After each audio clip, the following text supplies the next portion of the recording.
এখনো কাটেনি জমি জট, যার জেরে ভাগীরথী নদীর বুকে পূর্ব বর্ধমান এবং নদিয়ার মধ্যে গড়ে ওঠেনি সেতু বন্ধন। ব্রিজের কাজ কি আদৌ শুরু হবে, সেই নিয়ে উঠছে প্রশ্ন।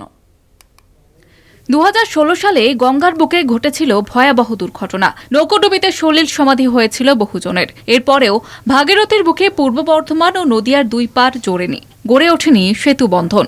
জীবনের তোয়াক্কা না করে লাইফ জ্যাকেট ছাড়াই চলছে পারাপার। বহুদিন ধরেই কাল্লা নিসৃঙ্গপুর ব্রিজের দাবিতে সরব স্থানীয় মানুষজন। মুখ্যমন্ত্রী মমতা বন্দ্যোপাধ্যায় ইতিমধ্যে সেই ব্রিজের কথা ঘোষণা করেছেন।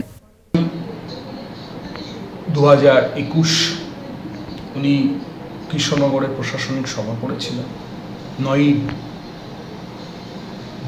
ডিসেম্বর, ভুল বললাম, 9ই ডিসেম্বর সভা করেছিলেন। সেখানে উনি আমাকে প্রথম নবাগত বিধায়ক হিসাবে বলেছিলেন কালনা ব্রিজের কথা।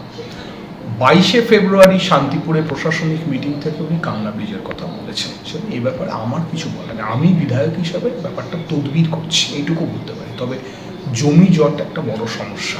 আর আবারও বলছি, এই ব্রিজটা কিন্তু কালনা শান্তিপুর, অর্থাৎ কালনা থেকে শান্তিপুর, শান্তিপুর কালনা নয়, কিন্তু উদ্যোগটা বেশি ওপারে।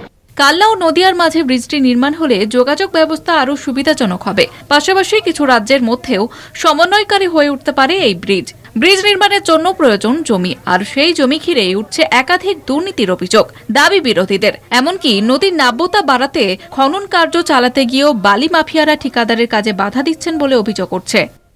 গঙ্গার উপর আসত ব্রিজটাও তৃণমূলের লোকেরা, আমলারা মিলে বিএলআরও, ডিএলআরও, সাব ডিএলআরও এবং জেলা পরিষদ মিলে যেভাবে টাকা তছরূপ হয়েছে, সেই কেন্দ্রীয় প্রদত্ত টাকা কয়েক হাজার কোটি টাকা তারা সমাপ্ত করে দিয়েছে।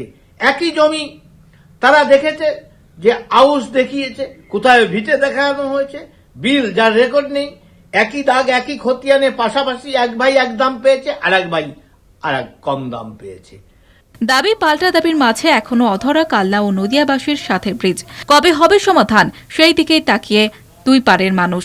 নদিয়া থেকে রূপম রায়ের রিপোর্ট, কলকাতা টিভি।